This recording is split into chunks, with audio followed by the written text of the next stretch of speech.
Buenas noches, hermanos. Gocémonos juntos en este culto donde recordamos el glorioso nacimiento de nuestro Señor, nuestro Salvador Jesucristo. Alabemos juntos su bendito nombre. Bienvenidos.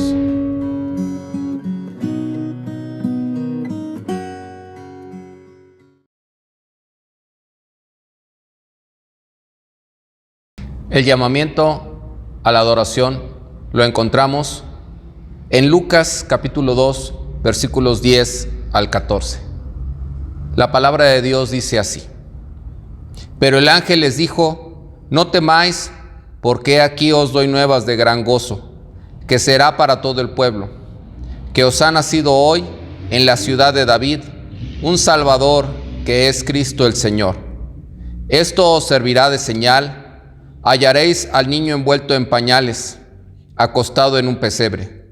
Y repentinamente apareció con el ángel una multitud de las huestes celestiales que alababan a Dios y decían: Gloria a Dios en las alturas, y en la tierra paz, buena voluntad para con los hombres. Amén.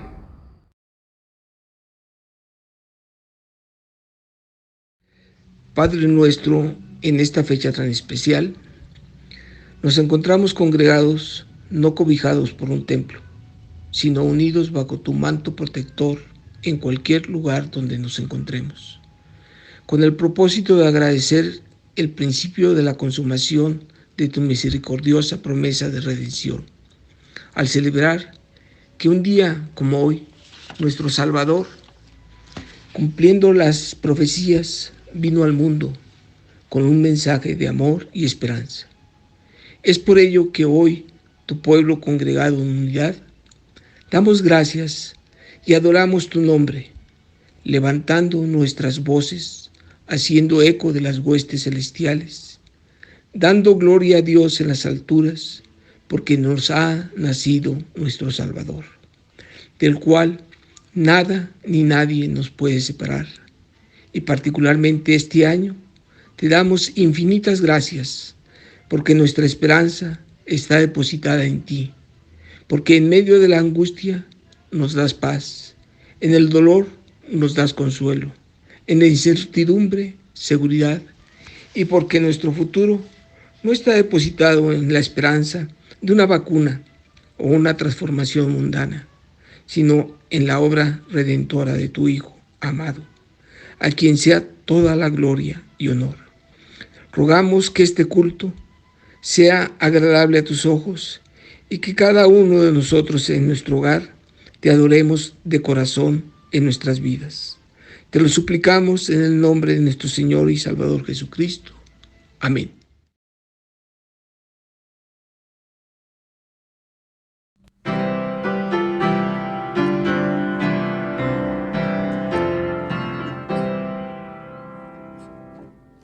Gozo del mundo es el Señor, que viene a rescatar con gratitud y con amor al Rey glorificar.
La lectura bíblica la encontramos en Lucas capítulo 1 de los versículos 46 al 56. La palabra de Dios dice: Entonces María dijo: Engrandece mi alma al Señor, y mi espíritu se regocija en Dios mi Salvador, porque ha mirado la bajeza de su sierva. Pues he aquí, desde ahora me dirán bienaventurada todas las generaciones, porque me ha hecho grandes cosas el poderoso, santo es su nombre, y su misericordia es de generación en generación a los que le temen. Hizo proezas con su brazo, esparció a los soberbios en el pensamiento de sus corazones. Quitó de los tronos a los poderosos y exaltó a los humildes. A los hambrientos colmó de bienes y a los ricos envió vacíos. Socorrió a Israel su siervo, acordándose de la misericordia, de la cual habló a nuestros padres, para con Abraham y su descendencia para siempre. Y se quedó María con ella como 3 meses, después se volvió a su casa. Amén.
Porque un niño nos es nacido, hijo nos es dado, y el principado sobre su hombro, y se llamará su nombre admirable, consejero, Dios fuerte, Padre eterno, príncipe de paz.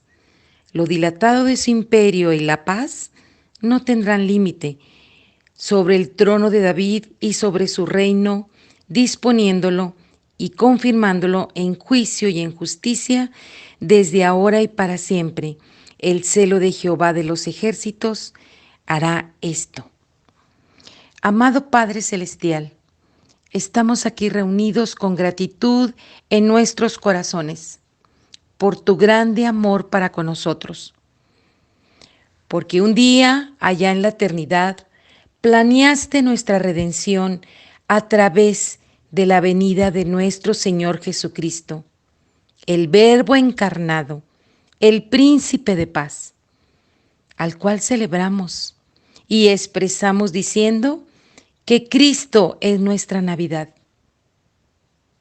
Ahora, bendito Dios, que nos disponemos a escuchar tu palabra, unge los labios de tu siervo con tu Espíritu Santo, para que exprese el mensaje como tú lo deseas, y que llegue a nuestros corazones de tal manera que en gratitud hacia ti podamos rendirte la obediencia que tú pides de nuestras vidas. Todo te lo pedimos y todo te lo suplicamos en el glorioso nombre del Rey de Reyes y Señor de Señores, nuestro bendito Salvador, Cristo Jesús. A Él sea toda gloria, honra y honor, por siempre. Amén.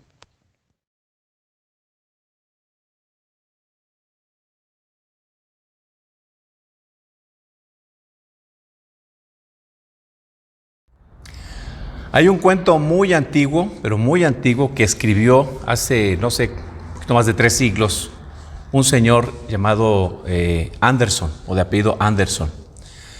El señor escribió un cuento muy interesante. Este cuento narra particularmente de un rey, de un emperador, y pues que era señor sobre todo un pueblo.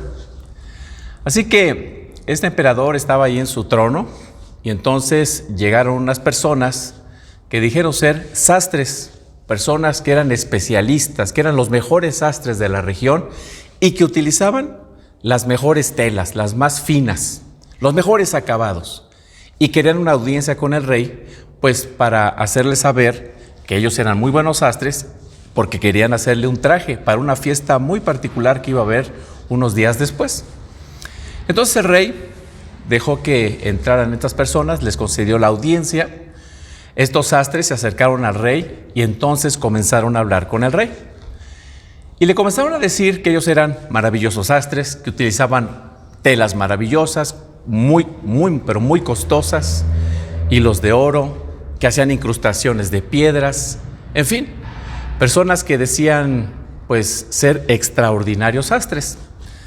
Así que el rey se impresionó por pues lo que estas personas le habían dicho, y decidió que el traje especial que usaría para la próxima fiesta, que no tardaba mucho en suceder, lo harían estos sastres, que eran extraordinarios. Entonces les dijo: manos a la obra. Solamente que los sastres le hicieron 2 precisiones. La primera precisión es que tenían que darle una muy fuerte cantidad de dinero para poder comprar esas telas esplendorosas, los hilos de oro, las incrustaciones que iban a ponerle al traje del rey, tan especiales, de piedras preciosas, y era una voluminosa cantidad de dinero, lo cual el rey dijo: no hay ningún problema, yo les doy lo que ustedes me pidan.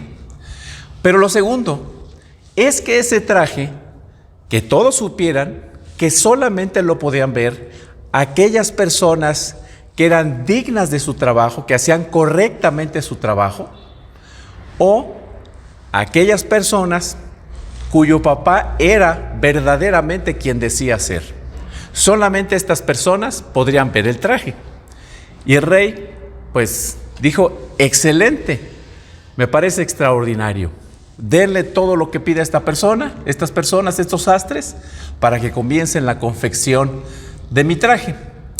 Así que les asignaron un cuarto, se cerraron con llave y comenzaron a trabajar en el nuevo traje especial, esplendoroso, majestuoso de este rey, de este emperador, de este hombre poderoso.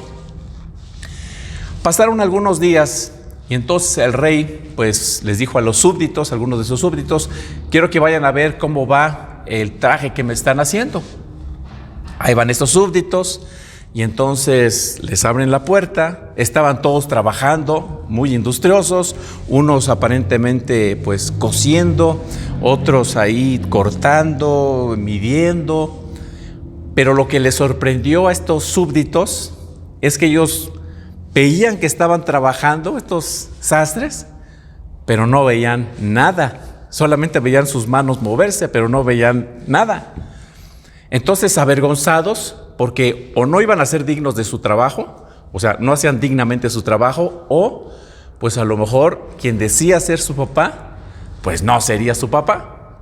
Entonces, avergonzados por eso, decidieron decirle al rey que el traje estaba quedando extraordinario, que sí lo habían visto, que era un traje maravilloso, que realmente iba con su personalidad. Empezaron a tirar, bueno, una serie de piropos al traje y el rey se frotó las manos diciendo: qué maravilloso, voy a tener un traje esplendoroso para ese día, qué bueno que contraté a estas personas, fue una decisión acertada.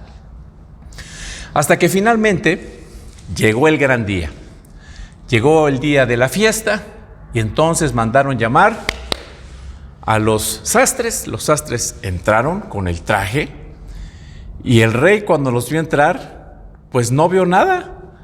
Vio que pues traían las manos extendidas, aparentemente estaban cargando algo con mucho cuidado, pero no veían ningún traje. El rey no veía ningún traje y los lacayos, todos los súbditos, tampoco veían nada. Entonces el rey, pues para no quedar en ridículo, dijo: qué bárbaro, qué maravilloso está ese traje, eso es lo que esperaba, fantástico. Y todos los lacayos, pues también para no hacer el ridículo, pues también dijeron que el traje estaba fantástico. Entonces todos se rendían prácticamente a los pies de los sastres y decían: ustedes son extraordinarios, realmente era cierto lo que ustedes decían de ustedes mismos, etcétera. Así que estos sastres comenzaron a ponerle el traje al rey y el rey pues se dejaba, ¿no?, para que ellos pues le pusieran el traje. Lo revisaron, vieron que todo estaba bien, pero en realidad pues el rey estaba desnudo. No tenía ningún traje, pero nadie decía absolutamente nada porque no querían quedar en ridículo, no querían quedar avergonzados. Así que el rey se subió en su caballo, fue rumbo a esa fiesta y todas las personas habían hecho una valla, pero estas acepciones las sabía el pueblo. Las personas sabían que solamente las personas cuyo padre fuera genuinamente su padre podían ver ese traje, o solamente aquellas personas que fueran dignas de la posición que tenían y que hicieran bien su trabajo. Así que todo el mundo lo sabía. Cuando sale el rey, va montado, muy ufano en su caballo, y todas las personas vitoreando al rey, y pues decían: qué magnífico está su traje, oh rey, qué esplendoroso traje tiene usted.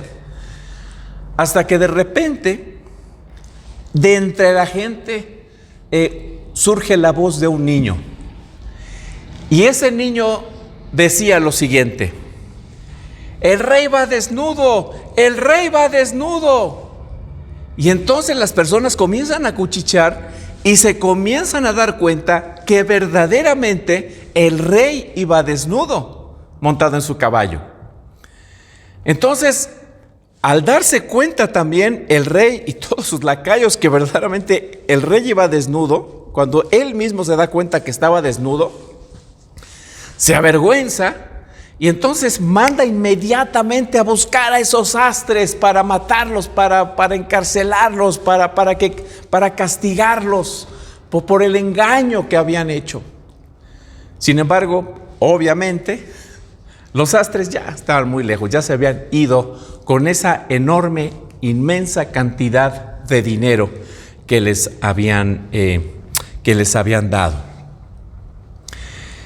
Hermanos, este cuento podemos aplicarlo de la siguiente manera. Estos sastres, fíjense, habían logrado engañar al rey. Habían logrado engañar a todos sus lacayos, a todos sus consejeros, y habían logrado engañar a todo el pueblo. Todas las personas habían sido engañadas por esos sastres. Todo el mundo les creyó que ellos decían la verdad. Y hermanos, esto es justamente lo que ha sucedido con Satanás respecto a la humanidad. Satanás ha logrado engatusar, ha logrado engañar a la humanidad entera. Y los seres humanos nos hemos comido la historia que nos ha vendido Satanás y todas las mentiras que él nos vende, nos las hemos comido y hemos llegado a pensar que esas mentiras son verdad. Esa es su naturaleza, porque él es un mentiroso. Allí en Juan capítulo 8, versículo 44, tercera parte, dice, hablando precisamente de Satanás, cuando habla mentira, habla de su propia naturaleza. Esa es la naturaleza del diablo, porque es mentiroso y es el padre de la mentira. Y fíjense, tomando unos cuantos personajes representativos de las diferentes etapas de la historia bíblica, podemos ver esa realidad, cómo Satanás ha engatusado, ha engañado constantemente al ser humano, y el ser humano ha creído las mentiras de Satanás y ha vivido en consecuencia. Por ejemplo, Eva fue engañada por Satanás y él le hizo pensar que ella sería como Dios. Adán también fue engañado, ambos fueron engañados. Y ellos llegaron a pensar que ellos podrían vivir alienados de Dios, separados de Dios, de manera independiente, siendo los arquitectos de su propio destino. Ellos creyeron esa mentira. Satanás les dijo, serán como Dios, y ellos creyeron que serían como Dios. Y vemos los resultados desastrosos. Estamos sufriendo las consecuencias de que nuestros primeros padres creyeron la mentira de Satanás, entre otras que podrían llegar a ser como Dios. En los tiempos de Noé, las personas llegaron a creer la mentira que podían vivir como ellos querían y que no habría consecuencias.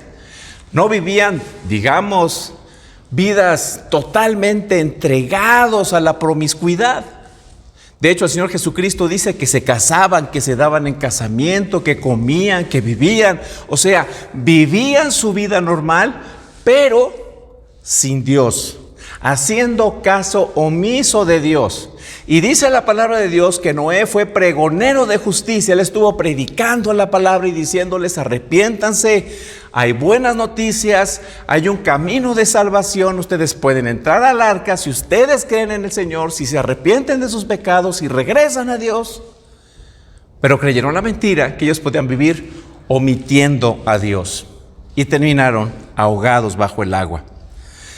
David tomó a una mujer que era de otro hombre y también mandó matar a ese hombre, como levantando la alfombra y metiendo a la basura debajo de la alfombra, pensando que no habría consecuencias de su pecado, que él había resuelto el problema. Pero el profeta le dijo, la espada nunca se apartará de tu familia. Y así fue. Desde ese día, la vida de David, la vida de su familia, fue verdaderamente desastrosa. Judas pensó que podía dar rienda suelta a su avaricia y que no habría consecuencias. Así que lo que vemos en la historia bíblica son historias que nos hablan de personas que creyeron la mentira de Satanás como si fuera verdad, la creyeron y vivieron en consecuencias y tuvieron que enfrentar precisamente terribles y detestables consecuencias. A lo largo de la historia humana, Satanás ha mentido, ha engañado a la humanidad con sus mentiras y hasta el día de hoy con la misma estrategia. sigue engañando a la humanidad, incluyendo a los cristianos. Nosotros no estamos libres de las argucias, de las mentiras de Satanás. Por supuesto que no. Él sigue mintiendo y nosotros, aún como cristianos, seguimos creyendo en sus mentiras. Nosotros no estamos libres de sus argucias, de sus engaños. Pero los cristianos no solo tenemos de enemigo a Satanás, tenemos muchos enemigos más. Obviamente a Satanás tenemos el pecado que quiere ejercer dominio sobre nosotros, quiere ordenarnos cómo vivir, quiere ordenarnos qué decisiones tomar, quiere que nosotros obedezcamos sus mandatos y sus leyes, como dice en Romanos capítulo 6, versículo 12, segunda parte. No permitan, dice, ustedes que el pecado reine en su cuerpo mortal, ni obedezcan a sus malos deseos. Pero no solo el pecado, también la muerte es un enemigo, porque la muerte produce temor, produce miedo. Nadie quiere hablar de ella. Nadie quiere planear el futuro tratando de arreglar cómo será su funeral, en dónde será enterrado, si será cremado. Nadie quiere absolutamente hablar de eso. Los seres humanos tenemos por naturaleza miedo a la muerte. Hebreos capítulo 2, versículos 14 y 15, que dice: por lo tanto, ya que ellos son de carne y hueso, Él también compartió esa naturaleza humana para anular mediante la muerte al que tenía el dominio de la muerte, es decir, al diablo, y librar a todos los que por temor a la muerte estaban sometidos a esclavitud durante toda su vida. Los seres humanos también tenemos otro enemigo, que es la sepultura, un lugar de inmensa incertidumbre, un enemigo natural del ser humano, pero también el infierno, el lugar donde el hombre experimentará el tormento eterno. Pero déjenme decirles, estos son los enemigos que nosotros tenemos: el diablo, el pecado, la muerte, el sepulcro, el infierno. Pero déjenme decirles que lo trágico de todo esto es que las personas viven como si nada sucediera, o como si nada fuera a suceder.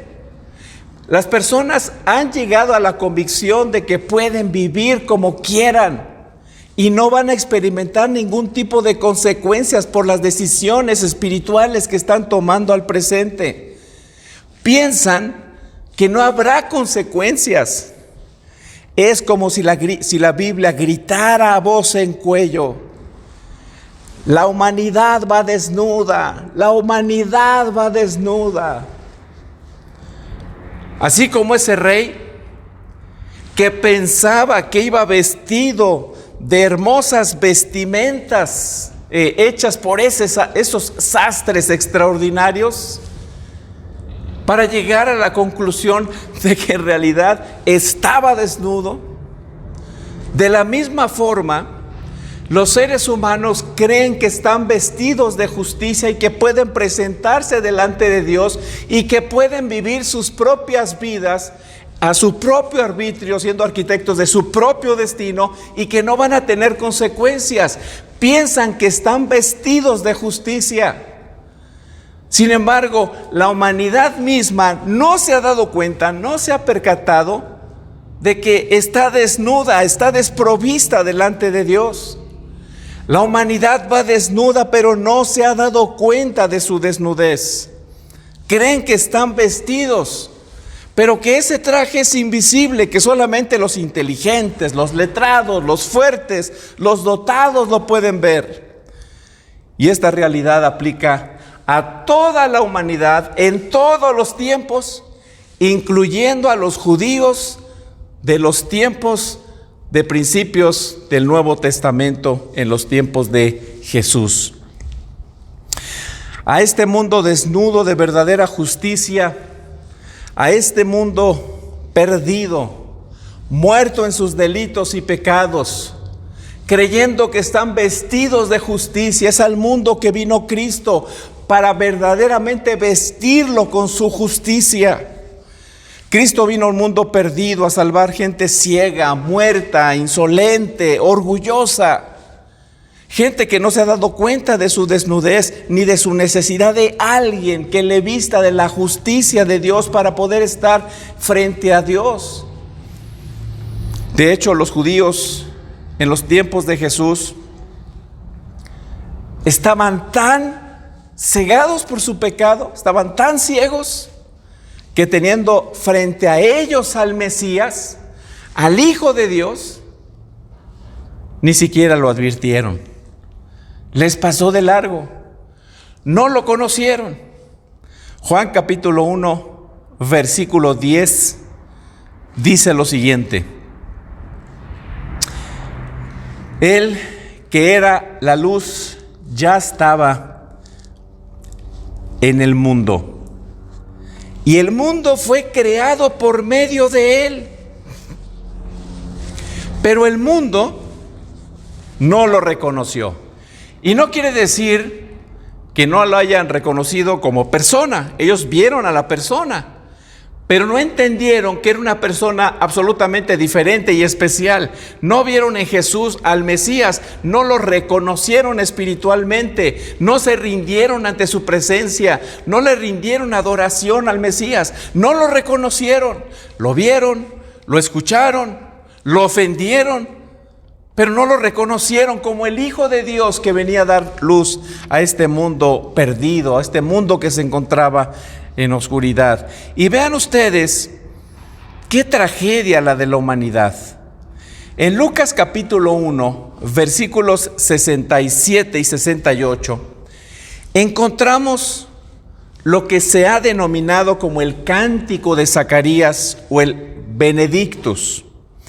Y en este cántico encontramos dos imágenes de mucho impacto, dos metáforas de mucho impacto que nos dejan ver cuál es la realidad de la humanidad, la realidad tal cual es, cómo está el ser humano desnudo de la justicia de Cristo realmente. Primero, este Benedictus nos presenta la imagen de un esclavo. Lucas capítulo 1, versículo 68 dice: Bendito sea el Señor Dios de Israel, porque ha venido a redimir a su pueblo. Aquí aparece una palabra muy interesante que es la palabra redención. Y esta palabra, en términos bíblicos, habla particularmente de una acción de compra en favor de una persona que se encuentra esclavizada. Un esclavo en los tiempos bíblicos no podía autoliberarse. Un esclavo estaba completamente impotente. Un esclavo estaba en sujeción bajo su amo, y su amo era el que disponía de la vida de ese esclavo. Los seres humanos somos esclavos del pecado. Al necesitar un redentor, Cristo vino para ser nuestro redentor y Él es nuestro redentor. Él es quien compró para que nosotros pudiésemos ser liberados. Y esta palabra redención significa desligar, desatar. Fuéramos desligados, desatados del poder del amo que nos tenía esclavizado, que era por supuesto el pecado, y es el pecado en el caso de aquellas personas que no conocen al Señor. Cristo vino a redimirnos del pecado. El pecado es un amo cruel. El pecado es un amo despiadado que jamás deseará la felicidad de sus esclavos. Siempre les está prometiendo libertad, siempre les está prometiendo felicidad, siempre les está prometiendo realización, diciéndoles que si viven como el amo dice que deben vivir, o sea, el pecado, van a ser libres. Pero son puras mentiras y las personas creen esas mentiras realmente. Están dispuestos a creerle más al diablo que a Dios. Promete felicidad, pero lo que hace es hundir en la más terrible desesperación a las personas. Las personas que no tienen a Cristo, que viven esclavas en sus pecados, no pueden vivir de otra manera, ni quieren, pero aunque quisieran, no pueden. O sea, no saben cómo vivir de manera diferente a la manera en que los tiene sometidos su amo, que es el pecado, que es un dictador que los tiene sometidos debajo de sus pies. Son esclavos. He aquí algunas expresiones modernas de la esclavitud: egoísmo, vanagloria, orgullo, pleitos, enemistad, religiosidad hueca, homosexualidad, adulterio, fornicación y toda clase de expresión lasciva o de placer sin Dios, desobediencia a toda autoridad comenzando por los padres, blasfemias, chismes, calumnias, ofensas, juicios, pleitos, libertinaje, traición y la más engañosa de todas, la moralidad. La moralidad. Las personas que dicen ser religiosas, que llevan una vida religiosa, pero que en realidad no conocen a Dios, no conocen el Evangelio, no pueden vivir en el poder y la libertad y la felicidad que solamente nos puede dar Cristo, y la prosperidad sin Dios. Podemos ver familias relativamente bonitas, podemos ver familias exitosas económicamente, personas encumbradas con profesión, con una profesión, y han llegado a tener grados de distinción en su profesión, vidas aparentemente buenas, pero huecas, vacías, sin propósito y sin Dios. Estas son expresiones reales de la esclavitud en la vida del ser humano. Un esclavo, como decía, no puede autoliberarse, no puede dejar de pertenecer por sí mismo a su amo. El esclavo no puede decir un día: amo, yo ya no quiero ser esclavo tuyo, yo quiero vivir mi propia vida, yo quiero ser libre, quiero salir de este lugar, yo ya no quiero que tú me estés diciendo lo que yo tengo que hacer. No lo puede, un esclavo no puede hacer eso, es esclavo, le pertenece al amo. Así que, en un sentido, el pecado es el amo de la humanidad. La humanidad está sometida de rodillas a sus pies, haciendo lo que el esclavo quiere que haga. Y a eso le llaman libertad. A eso le llaman vivir como se quiere. Pero no, en realidad, eso es vivir bajo la esclavitud del pecado. Traducido en términos de la vida cotidiana, de la vida diaria, nadie puede por sí mismo buscar la justicia verdadera y vivir una vida ordenada, vivir una vida sabia, santa, justa a los ojos de Dios, sin ser redimido por Cristo. A lo mejor usted es de esas personas que dicen: es que yo ya estoy harto de mi vida es un desorden, paso de una relación a otra, mis finanzas son un desorden, con mi familia es un desastre, mis hijos hacen lo que quieren, ya no sé qué hacer. Su vida refleja que usted es esclavo del pecado. Usted necesita a alguien que venga y ponga orden, y ese alguien es el Redentor, es Cristo. No hay otra solución para su problema del pecado. Usted está siendo esclavo del pecado y su vida está reflejando esa realidad. Y qué bueno que tuviera esa desesperación de decir: ya no quiero vivir así. Pero la única respuesta es Cristo. Nadie más puede ordenar su vida y nadie más le puede ayudar a vivir sabiamente, sino solo el Redentor, que puede redimirlo, desatarlo, desligarlo del poder dominante del pecado, arrebatarlo de las garras de ese dictador que es el pecado. El Señor Jesucristo vino para que tuviéramos vida y vida en abundancia. Él no quiere que usted viva así. Pero hay que creer, hay que reconocer. Acuérdense que pasó lo que pasó con los judíos. El Señor vino y no lo reconocieron. Y las personas siguen sin reconocerlo. Hay que reconocerlo. Señor, tú eres el Mesías, tú eres el Salvador. Me quiero rendir a tus pies. Ya no quiero vivir el desastre que he vivido hasta el día de hoy. Fracaso tras fracaso tras fracaso. Pero el versículo 68 dice que Cristo, pues, nos ha venido a redimir. Y déjenme decirles que la redención no se puede lograr con buenas intenciones, sino solamente se puede lograr mediante un pago.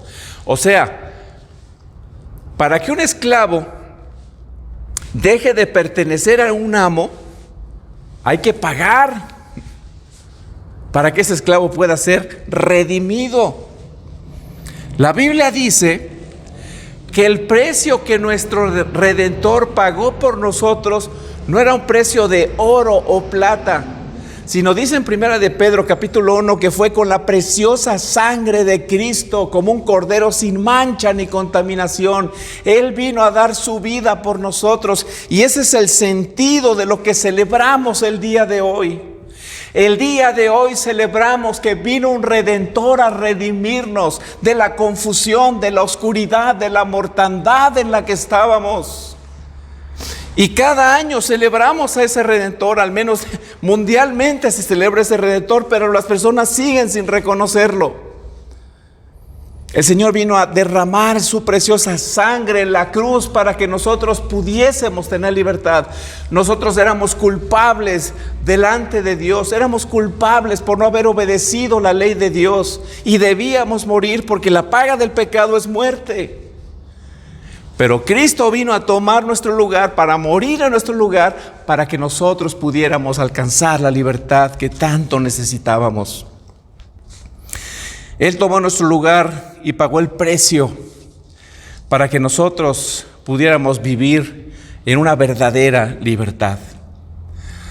Por eso Zacarías, interesantemente, extraordinariamente, comienza este cántico con una expresión de adoración al Señor, bendiciendo a nuestro Dios, el nombre del Señor. Él vino a la tierra y nació en un pesebre para lograr en su poder y para su gloria lo que nosotros no podíamos lograr por nosotros mismos. Así que este Benedictus, obviamente es un texto muy rico, pero nos estamos centrando esta noche solamente en estas dos metáforas. La primera es la de la esclavitud. Él vino a redimirnos de la esclavitud del pecado. Pero la segunda imagen que se nos presenta es una imagen, pues, muy sorprendente, ¿no? Es la imagen de un toro. Es la imagen de un toro. Lucas capítulo 1, versículo 69. Dice: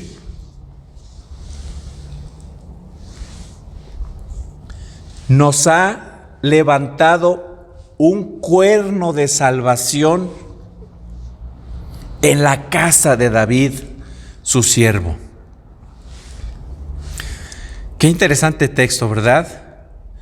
¿Cómo es eso de que nos ha levantado un cuerno de salvación?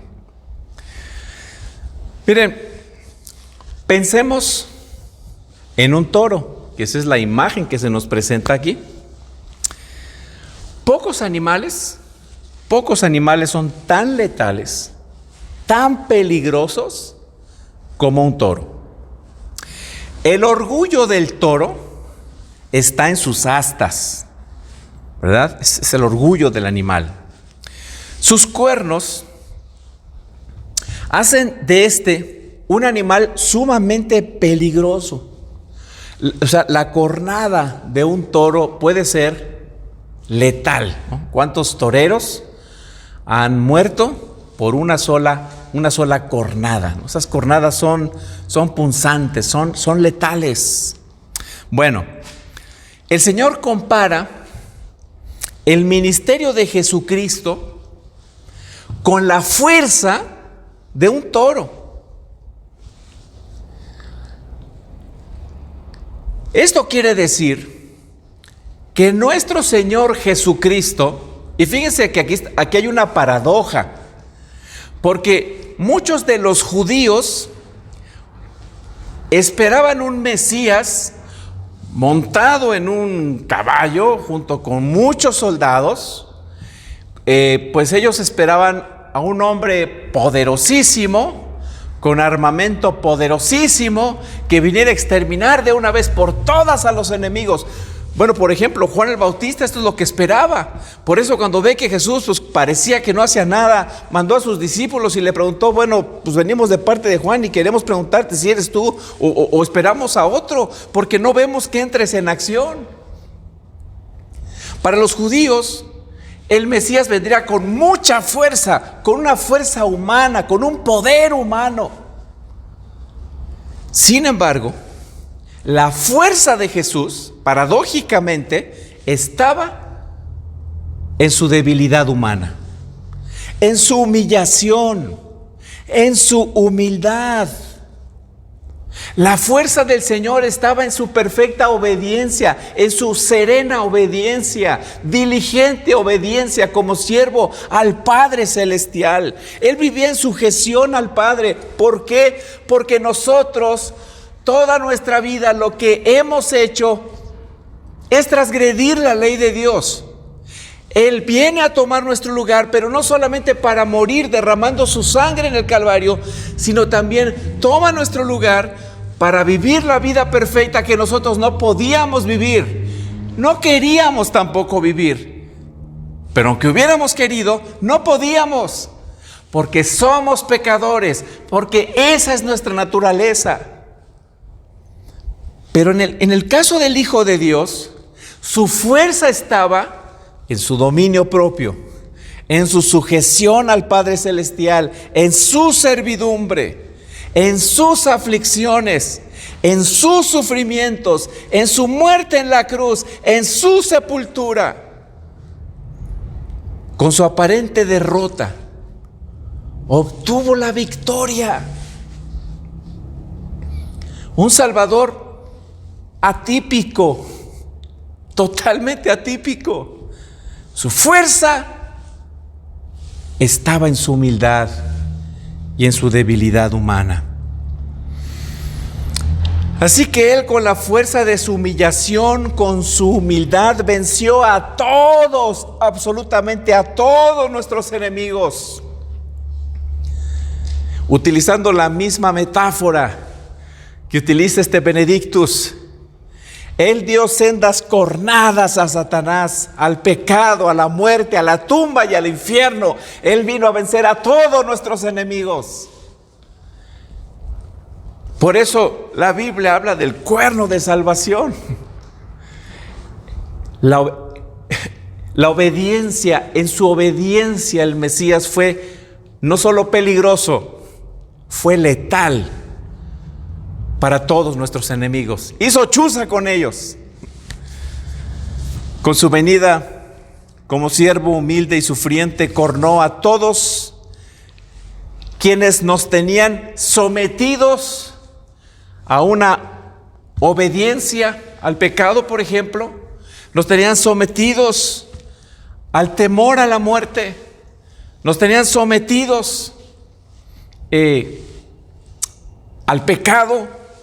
Con su venida como siervo humilde y sufriente, cornó a todos quienes tenían nuestra vida sujeta a servidumbre. Por eso la NBI y otras versiones hablan en el versículo 69 de un poderoso Salvador. Pero literalmente se traduce cuerno de salvación. Otras versiones toman la idea de la fuerza, del poder, y hablan del poderoso Salvador. Cristo es nuestro poderoso Redentor, es nuestro poderoso Salvador. En Él nos enorgullecemos porque de Él viene nuestra salvación. Y vean ustedes, ¿cuál es la finalidad de esta obra poderosa? Fíjense, hermanos, Lucas capítulo 1, versículo 74. Dice, nos concedió, fíjense qué término se utiliza, nos concedió como una deferencia, como una condescendencia divina, como un regalo de gracia. Nos concedió que fuéramos libres del temor al rescatarnos del poder de nuestros enemigos. Así que este Benedictus nos dice que tenemos sendos enemigos, que estamos en graves problemas como seres humanos, pero habla de Cristo, que vino a redimirnos y que con su fuerza vino a destruir a todos nuestros enemigos. Y dice, aquí en el 74, versículo 74, que ahora somos libres. Somos libres. Ya no tenemos miedo a la muerte, por supuesto que no. Obviamente, la muerte es un enemigo que sigue siendo poderoso, pero los cristianos ya no tenemos miedo a la muerte porque sabemos a dónde vamos a ir.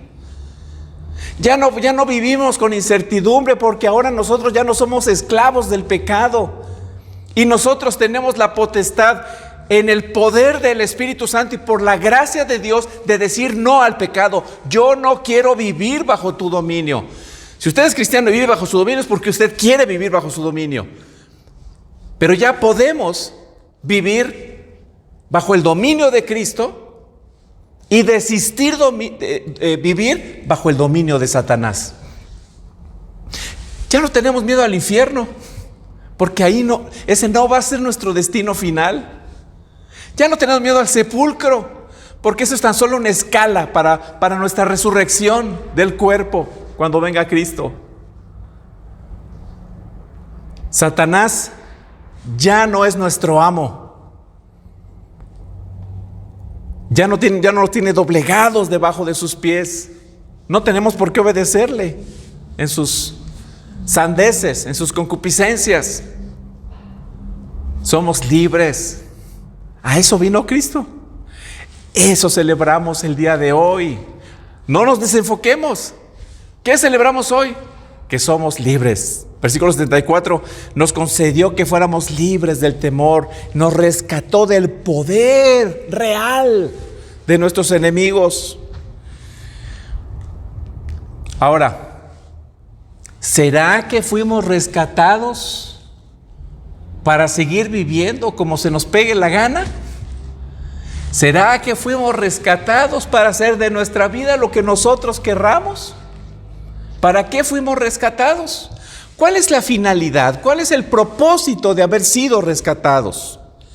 Lucas 1:74, segunda parte y 75. ¿Para qué fuimos rescatados? Dice la Biblia, para que le sirvamos con santidad y justicia, viviendo en su presencia todos los días.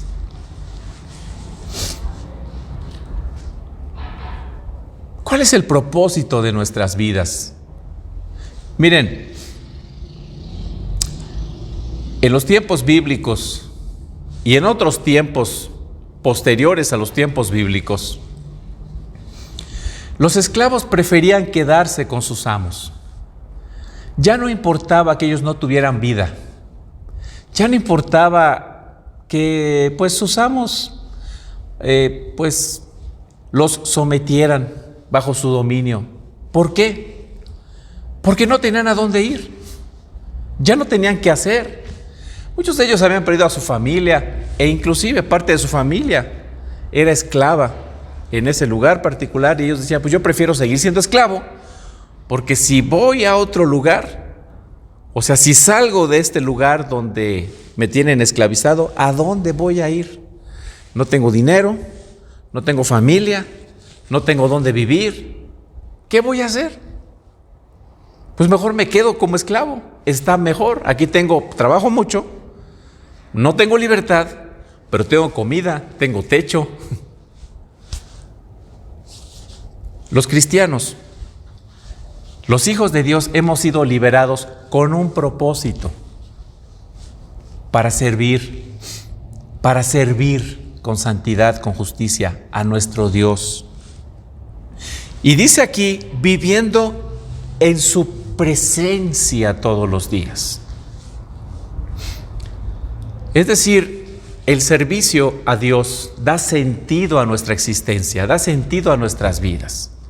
Nosotros encontramos nuestra verdadera felicidad y realización sirviendo a Cristo, amando a Cristo, apasionándonos por Cristo, abrazando a Cristo, viviendo para Cristo, invirtiendo para Cristo nuestro tiempo, nuestras vidas, nuestros recursos, todo lo que tenemos, porque al final del día Él es nuestro Redentor, Él nos salvó, Él nos liberó, nuestra vida le pertenece a Él. Esencialmente, nuestro propósito de vida está en Él. En su libertad, en Él somos libres. Solamente en Él podemos experimentar verdadera libertad. Nos liberó, el Señor nos libertó para Él, porque solo en Él obtenemos verdadera felicidad, libertad, gozo, realización, plenitud de vida. Hermanos amados, este día celebramos la libertad y la liberación de nuestra vida a la servidumbre de nuestros enemigos. No más servir a nuestros enemigos, sino a nuestro amado Redentor. En Cristo ya no estamos desnudos, ya no vamos desnudos por la vida, ya estamos vestidos de la justicia de Cristo. Las personas sin Cristo van desnudas de justicia por la vida y piensan que están vestidas. Nosotros verdaderamente estamos vestidos de la justicia de Cristo. Si tú todavía no doblegas tu vida delante del Señor, yo no sé qué estás esperando. Tanto el Señor te insiste en su amor, tanto con lazos de gracia que te está queriendo atraer a Él, pero te sigues resistiendo, constantemente te resistes porque quieres vivir tu propia vida y no te das cuenta que estás desnudo y que eres un esclavo y que lo que estás viviendo no es una verdadera vida. La verdadera vida se encuentra en Cristo. Cuando vivimos una vida centrada en Él, comenzamos realmente a vivir. A eso vino Cristo. Y eso conmemoramos el día de hoy. Vivamos como hijos de Dios, de acuerdo a lo que somos.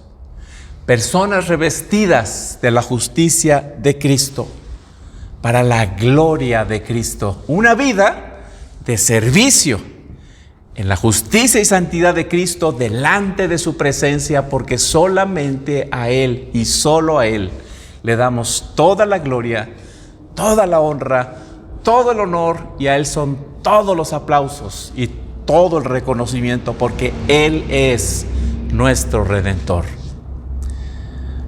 Oremos. Señor, te damos gracias, porque en Cristo tenemos a un poderoso Redentor. Gracias por tu amor, Señor. Gracias por tu bondad y por tu misericordia. Gracias, Señor, porque ahora tenemos un nuevo propósito de vida. Ayúdanos, Padre, a reconocer ese nuevo propósito de vida sirviendo a quien vale la pena servir, a Cristo, nuestro amante Salvador. Señor, gracias. A ti la gloria en Cristo Jesús. Amén y amén.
Y ahora, mis amados hermanos, que el amor de Dios Padre, la gracia de nuestro Señor Jesucristo y la comunión de su Santo Espíritu sea con todos ustedes y con sus familias desde ahora y hasta que el Señor vuelva glorioso por segunda vez a establecer su reino para siempre. Amén y amén.